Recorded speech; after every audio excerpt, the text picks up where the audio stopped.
Welcome students. आज हम बात करेंगे लॉ ऑफ सप्लाई के बारे में कि लॉ ऑफ सप्लाई क्या। लॉ ऑफ सप्लाई का एक रूल है सप्लाई के बारे में और प्राइस क्वांटिटी के बारे में। प्राइस का क्वांटिटी के बारे में क्या रिलेशन है और प्राइस का क्वांटिटी के साथ क्या एस्पेक्ट है जिससे प्राइस के इंक्रीज और डिक्रीज होने से क्वांटिटी इंक्रीज और डिक्रीज होती है। सो लॉ ऑफ सप्लाई क्या कहता है कि सप्लाई यानी कि क्वांटिटी सप्लाई का रिलेशन प्राइस के साथ क्या है।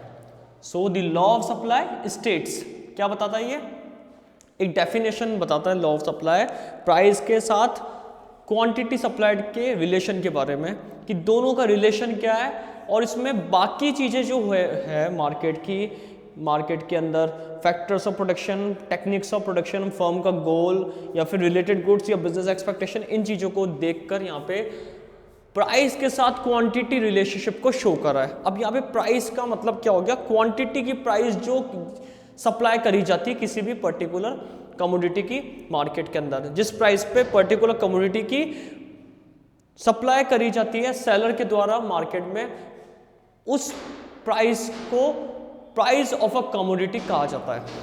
सो लॉ ऑफ सप्लाई क्या स्टेट करता है, law of supply states that other thing remaining constant. सबसे इंपॉर्टेंट बात है, पहले ही इसने लॉ ने बता दिया कि जो बाकी थिंग्स है कांस्टेंट रहेगी। वो क्या क्या कांस्टेंट रहेगी, जैसे factors of production, land, labour, capital, technology, जैसे टेक्निक्स ऑफ प्रोडक्शन, जैसे गोल्स ऑफ द फर्म, जैसे फैशन मार्केट का, जैसे प्राइस और रिलेटेड गुड्स, जैसे गवर्नमेंट पॉलिसीज, बिजनेस एक्सपेक्टेशंस, ये सारी अदर थिंग्स है।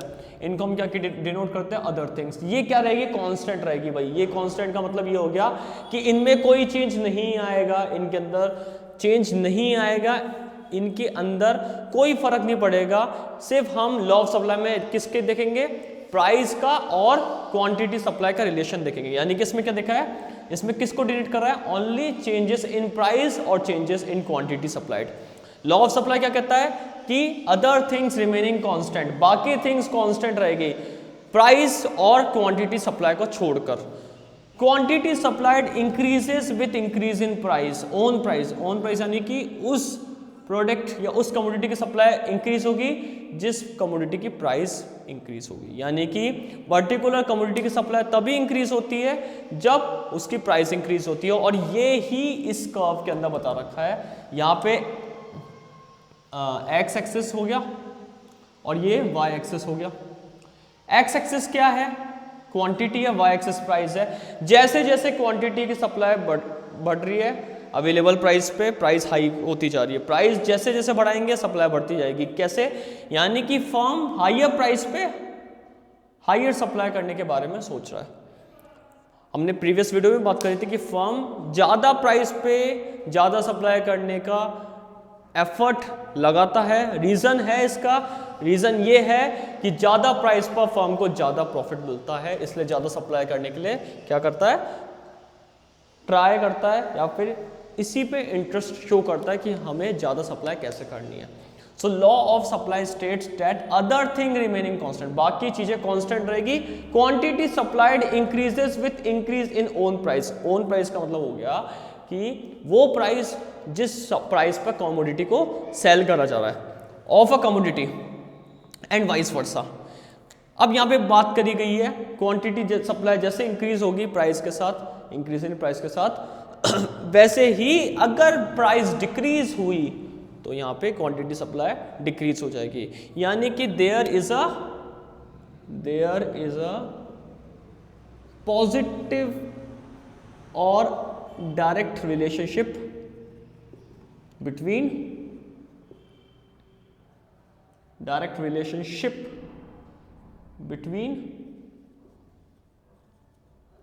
price and quantity supplied,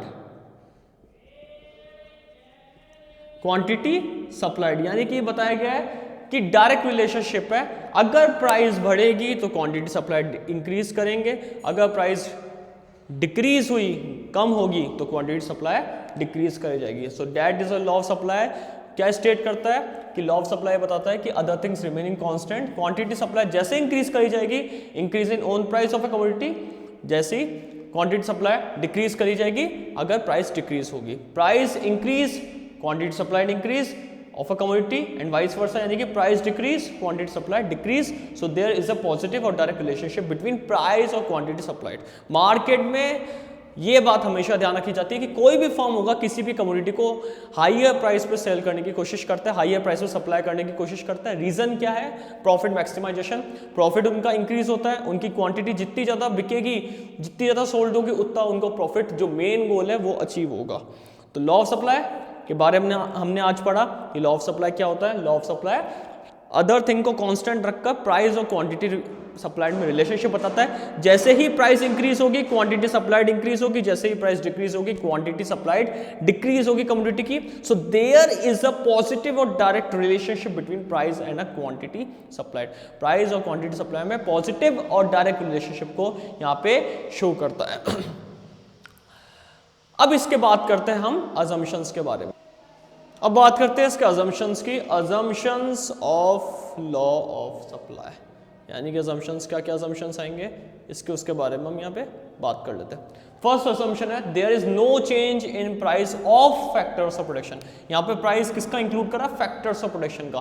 factors of production यानी कि प्रोडक्शन करने में जो हेल्प करते हैं उनकी प्राइस में कोई चेंज नहीं है। फैक्टर्स ऑफ प्रोडक्शन यानी कि land, labour, capital, technology etcetera. तो यहाँ पे इन फैक्टर्स ऑफ प्रोडक्शन की प्राइस में कोई चेंज नहीं है। हमने लॉ ऑफ सप्लाई में पढ़ा है कि price of a commodity and quantity supply के बारे में रिलेशन शो करता है, इनमें चेंजेस के बारे में शो करता है। बाकी अदर फैक्टर कांस्टेंट है, यानी कि other factor price of factors of production है, उसे प्राइस ऑफ कमोडिटी के बारे में चेंज होता है। यहाँ पे price of factors of production constant रहेगा, कोई चेंज नहीं माना जाता है। यानी कि जो अजम्पशन है, फर्स्ट अजम्पशन क्या है? फैक्टर्स ऑफ प्रोडक्शन के प्राइस चेंज नहीं होगी। टेक्निक ऑफ प्रोडक्शन चेंज नहीं होगा, टेक्निक कांस्टेंट है, टेक्नोलॉजी सेम यूज करी गई है, कोई टेक्नोलॉजी में चेंज नहीं माना गया है। टेक्निक ऑफ प्रोडक्शन में कोई चेंज नहीं है, no change in technique of production. Third point आएगा no change in goal of a firm. Fourth point आएगा यानी कि फर्म का जो गोल है प्रॉफिट मैक्सिमाइजेशन या सोशल वेलफेयर, जो भी है गोल फर्म का, उसमें कोई चेंज नहीं रहेगा। बिजनेस एक्सपेक्टेशंस में चेंज नहीं रहेगा, जो बिजनेस की एक्सपेक्टेशंस है कि बिजनेस हाई रन करके दे या हाई प्रॉफिट एक्सपेक्ट जो है, या जो भी एक्सपेक्टेशंस है बिजनेस की, हाई परफॉर्मेंस के एक्सपेक्टेशंस है, बिजनेस की गोल्स के एक्सपेक्टेशंस है, कंज्यूमर सेटिस्फेक्शन के एक्सपेक्टेशंस है, जितने बिजनेस एक्सपेक्टेशंस है वो सारे चेंज नहीं होंगे। और no change in government policy relating to price, relating to price यानी कि प्राइस ऑफ अ कमोडिटी और प्रोडक्शन ऑफ अ कमोडिटी की जो पॉलिसी है गवर्नमेंट की, वो चेंज नहीं होगी। ये सारे क्या है? अजम्पशंस है। अजम्पशंस में हमने 5 पॉइंट्स पढ़े बेसिकली। फर्स्ट पॉइंट क्या है? No change in price of factors of production. Second point है no change in technique, technology same है। थर्ड पॉइंट हमने पढ़ा no change in goal of the firm. Fourth point हमने पढ़ा no change in business expectations. Fifth point हमने पढ़ा no change in a government policy relating to its price, यानी कि जो गवर्नमेंट पॉलिसी होगी प्राइस से रिलेटिंग करते हुए उसमें कोई चेंज नहीं आएगा। सो that is a law of supply and assumptions of a supply. Exceptions की बात करते हैं लॉ ऑफ सप्लाई के, क्या क्या एक्सेप्शंस रहेंगे, मतलब लॉ ऑफ सप्लाई के अंदर ये कवर नहीं होंगे। First, agriculture output. Agriculture output यानी कि एग्रीकल्चर प्रोडक्ट होते हैं जो लॉ ऑफ सप्लाई के अंडर में नहीं आते। रीजन क्या है? सपोज करो एग्रीकल्चर जो लैंड है उस लैंड पे प्रोडक्शन करता होता है, लेकिन जब नेचुरल कैलेमिटीज आई, यानी कि बारिश आ गई बहुत ज़्यादा, एक्स्ट्रा रेन हो गई, फ्लड आ गया या फिर ड्रॉट पड़ गया, बारिश ही नहीं आई बिल्कुल भी, तो एग्रीकल्चर का जो आउटपुट है वो अफेक्ट होगा। यानी कि इसका कोई प्राइस से रिलेट नहीं है, यहाँ पे नेचुरल फैक्टर से रिलेशन है। एग्रीकल्चर आउटपुट जो है उसका नेचुरल फैक्टर से रिलेशन है। नेचुरल फैक्टर जैसे जैसे अफेक्ट होगा वैसे वैसे एग्रीकल्चर आउटपुट अफेक्ट होगा। एग्रीकल्चर आउटपुट पे प्राइस का कोई इंपैक्ट नहीं पड़ता। जैसे वीट का प्रोडक्शन नहीं हुआ तो वीट का सप्लाई नहीं होगा। क्यों? क्योंकि वीट का सप्लाई इसलिए नहीं होगा क्योंकि वीट का प्रोडक्शन नहीं हुआ, नेचुरल कैलेमिटीज की वजह से या किसी नेचुरल फैक्टर की वजह से या अदर रीजन से, तो उस पर कोई प्राइस का कोई इंपैक्ट नहीं पड़ेगा। प्राइस कैसे भी हो, प्रोडक्शन होगा और बिकेगा, लेकिन अगर प्रोडक्शन होगा नहीं तो एग्रीकल्चर आउटपुट नहीं सोल्ड होगा। सो एग्रीकल्चर आउटपुट में लॉ ऑफ सप्लाई इसलिए अप्लाई नहीं होता क्योंकि एग्रीकल्चर जो आउटपुट होते हैं वो नेचुरल फैक्टर से रिलेट करते हैं और नेचुरल कैलेमिटी से रिलेट करते हैं। तो जैसे जैसे प्रोडक्शन में कमी आएगी यानी कि उसकी सप्लाई नहीं बढ़ेगी और उसका कोई मैटर नहीं है प्राइस के साथ, यानी कि प्राइस कोई भी हो, प्राइस कुछ भी हो, अगर प्रोडक्शन ही नहीं होगा तो प्राइस नहीं यहाँ पे इम्पैक्ट डालेगी, क्योंकि नेचुरल फैक्टर अफेक्ट कर रहे हैं यहाँ पे। किसी प्रोडक्ट का अगर प्रोडक्शन ही नहीं हो रहा तो यहाँ पे वो प्रोडक्ट का चाहे प्राइस हाई हो या प्राइस लो हो, सप्लाई नहीं होगी। तो एग्रीकल्चर आउटपुट फर्स्ट एक्सेप्शन है लॉ ऑफ सप्लाई का, जो इंक्लूड नहीं होता, क्योंकि इनके जो सप्लाई है वो इनके प्रोडक्शन पे डिपेंड होता है, इनके प्राइस पे डिपेंड नहीं होता है। Goods of social distinction second point है गुड्स ऑफ सोशल डिस्टिंक्शन। ऐसे गुड्स जो सोशल सोसाइटी के वेलफेयर के लिए लिए जाते हैं तो ये भी लिमिटेड होते हैं, इनकी प्राइस इंक्रीज हो या डिक्रीज हो उसका कोई फर्क नहीं होता, क्योंकि नॉन प्रॉफिट बेसिस पे है ये। सोशल वेलफेयर के लिए जो गुड्स लिए जाते हैं उनकी प्राइस का कोई इम्पैक्ट नहीं पड़ता उनकी सप्लाई पर, तो उनकी सप्लाई वैसे लिमिटेड होती है। तो और दूसरी बात यहाँ पे ये है कि इनकी जो सप्लाई है वो इनकी प्राइस पे डिपेंड नहीं होती, क्योंकि प्राइस को कोई मोटिव ही नहीं है, यहाँ पे प्राइस ली नहीं जाती, प्राइस का कोई इशू नहीं है। तो यहाँ पे इनकी सप्लाई जो होती है वो लॉ ऑफ सप्लाई के अंडर में कवर नहीं होती, क्योंकि लॉ ऑफ सप्लाई कहता है कि price increase supply increase, price decrease supply decrease. लेकिन goods of social welfare, social distinction के लिए यूज करने वाले गुड्स हो गए, वो यहाँ पे इंक्लूड नहीं होंगे लॉ ऑफ सप्लाई में। पेरिशेबल नेचर के गुड्स, यानी कि जो जल्दी खराब हो जाते हैं या जल्दी लंबे टाइम तक, लिमिटेड टाइम के लिए ऐसे गुड्स होते हैं, जैसे वेजिटेबल्स फ्रूट्स वगैरह हो गए, ये अगर कम प्राइस में भी ज़्यादा सप्लाई करने पड़े तो ये लोग करते हैं। जो पेरिशेबल गुड्स को सोल्ड करते हैं वो कम प्राइस के अंदर भी यहाँ पे ज़्यादा सप्लाई करते हैं। रीज़न क्या है? क्योंकि वो चीज़ लंबे टाइम तक चलते नहीं हैं, वेरी शॉर्ट पीरियड टाइम के लिए बच जाते हैं। यहाँ पे कई बार डिमांड कम आती, सप्लाई ज़्यादा हो जाती है इन गुड्स की, तो उस समय ये कम प्राइस में भी ज़्यादा गुड्स को सोल्ड करते हैं। लो प्राइस पे भी यहाँ पे मोर सप्लाई होती है, यानी कि लॉ ऑफ सप्लाई क्या कहता है कि मोर price higher price more supply, lower price less supply. लेकिन यहाँ पे रिवर्स हो रहा है इसका, लोअर प्राइस मोर सप्लाई। क्यों? क्योंकि इनका जो ड्यूरेशन होता है वो वेरी शॉर्ट पीरियड टाइम के लिए होता है, वेरी शॉर्ट, यानी कि लंबे टाइम तक नहीं चल सकते। अगर इनको लो प्राइस पे बेचा नहीं गया तो वैसे ही कंपनी लॉस में आ जाएगी, या फिर जो मार्केट में सेलर होते हैं वो लॉस में आ जाएंगे। तो ऐसे गुड्स को कम प्राइस पे भी ज़्यादा सप्लाई करती है फर्म या जो मार्केट में सेलर होते हैं। क्यों? क्योंकि ये जल्दी खराब हो जाते हैं, ये जल्दी टाइम तक, लंबे टाइम तक चलते नहीं है। तो 3 एक्सेप्शंस हैं यहाँ पे, 3 टाइप्स ऑफ एक्सेप्शंस है। फर्स्ट हमने पढ़ा एग्रीकल्चर आउटपुट, सेकंड पढ़ा goods of social distinction, third हमने पढ़ा पेरिशेबल गुड्स की जो नेचर है वो सारे यहाँ पे, इन तीनों के ऊपर लॉ ऑफ सप्लाई नहीं लगता। They are exceptions to the law of supply. ये एक्सेप्शंस है लॉ ऑफ सप्लाई पे।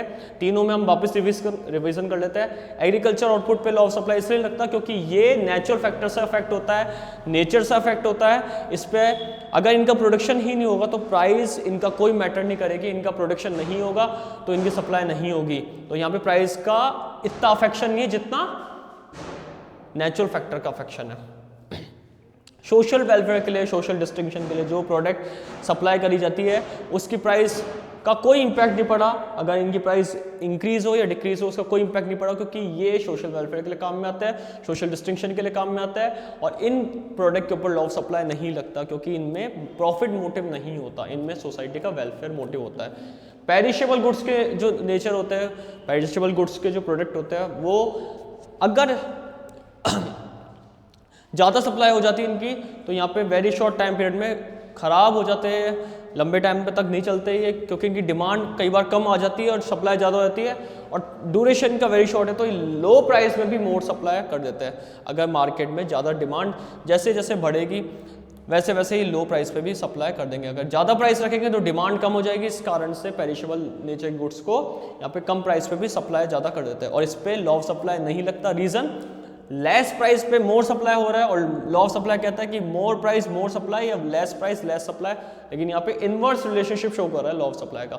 इसलिए पेरिशेबल गुड्स के जो नेचर होते हैं लंबे टाइम तक नहीं चलते, वेरी शॉर्ट ड्यूरेशन के लिए होते हैं, जैसे वेजिटेबल्स फ्रूट्स एक्सेट्रा। ये इनको अगर इनकी सप्लाई ज़्यादा हो जाती है तो इनको कम प्राइस पे भी बेचना पड़ जाता है, क्योंकि इनकी डिमांड कम रहती है, या फिर अगर इनकी डिमांड ज़्यादा है और अगर कम प्राइस पे ये बेचना चाह रहे तो कम प्राइस पे इजीली बिक सकता है ये। यानी कि इसमें कोई ये इम्पैक्ट नहीं है कि ज़्यादा प्राइस ज़्यादा सप्लाई, क्योंकि ज़्यादा प्राइस बढ़ा देंगे, अगर इनकी प्राइस बढ़ा दी तो इनकी डिमांड कम हो जाएगी, इनकी सप्लाई कम हो जाएगी, और इस कारण से क्या होगा, ये बिकेंगे नहीं गुड्स, और ये इनका ड्यूरेशन भी शॉर्ट टाइम के लिए है, तो यहाँ पे ये गुड्स खराब भी जल्दी हो जाते हैं। ऐसे गुड्स को पेरिशेबल गुड्स कहते हैं।